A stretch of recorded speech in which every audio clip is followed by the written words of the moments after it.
Қайырлы күн достар, бүгін біз таңғы асқа банан қосылған өте жұмсақ панкейктер дайындайтын боламыз. Видеоны соңына дейін қараңыздар.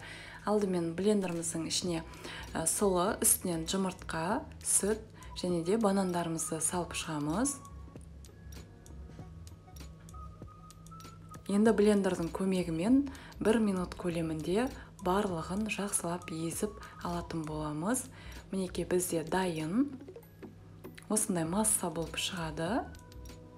Қатты қою, қатты сұйықта болмайды, орташа түрде.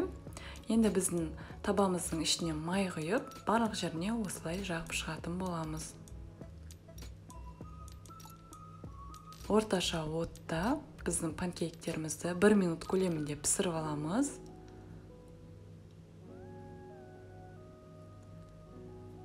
Отыз секунд уақыт өтті, енді екінші жағын айналдырып қоямыз.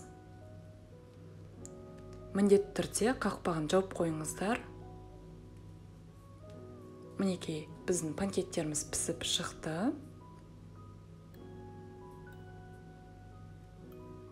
Қараңыздар достар, біздің таңғы асымыз дайын. Үстінен бал саламын. Өз қалауыңызша әрлеуіңізге болады. Панкейктерімізді кесеміз, өте жұмсақ. Әрі тойымды болып келеді. Таңғы асқа міндетті түрде жасап көріңіздер, және де жақындарыңызды қуантыңыздар. Қараңыздар, екінші жағын кесіп көрсететін боламын. Достар, өте жұмсақ қой, тіпті пышақтың да көмегінің қажеті жоқ сияқты.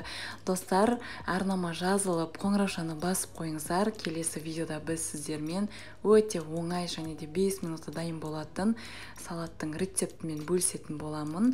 Ал енді бұл панкейктерді міндетті түрде жасап көріңіздер.